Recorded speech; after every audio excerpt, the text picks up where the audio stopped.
এই দিনটি ছিল মনে রাখার মতো অন্যতম একটি দিন, যখন আমরা গ্রামের পথে গরু আনতে বেরিয়েছিলাম। দুপুরের সূর্য যখন আমাদের মুখে হাসি ফোটাচ্ছিল, তখনই আমরা পৌঁছে গেলাম সেই বাড়িতে যেখানে গরুটি আমাদের জন্য অপেক্ষা করছিল। কিন্তু যখন আমরা গরুটি আনতে চেষ্টা করছিলাম, সেই মুহূর্তে একটা অদ্ভুত অনুভূতি আমাদের হৃদয়কে স্পর্শ করে গেল। গরুটির মালিক একজন মহিলা, যিনি গরুটির প্রতি গভীর প্রেম ও যত্ন দেখাচ্ছিল। এই দৃশ্য আমাদের মনকে স্পর্শ করছিল। তিনি গরুটির পাশে দাঁড়িয়ে কাঁদছিলেন, যেন এটাই ছিল তার জীবনের শেষ দেখা।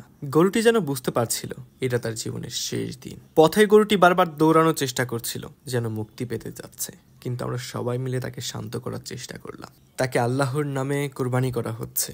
সৃষ্টিকর্তা প্রাণীটিকে জান্নাতবাসী করুক।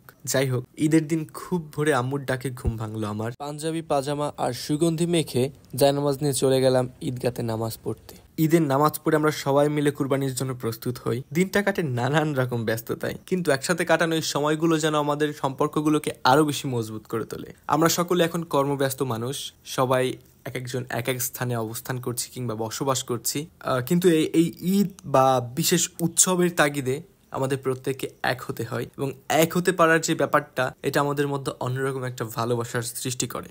তো এবারকার ঈদে আপনাদের কোরবানির গরুটি বিশেষ কোনো আচরণ করেছে কিনা অবশ্যই কমেন্ট করে জানাবেন। এবং আপনি বাজার থেকে যদি গরু কিনে থাকেন, তাহলে আপনার গরু কেনার অভিজ্ঞতা কেমন ছিল অবশ্যই কমেন্ট বক্সে জানিয়ে যাবেন। তো আজকের মতো ভিডিওটি এখানে শেষ করছি। দেখা হচ্ছে পরবর্তী ভিডিওতে। সে পর্যন্ত সকলেই ভালো থাকবেন, সুস্থ থাকবেন। আল্লাহ হাফেজ। আমি নাই।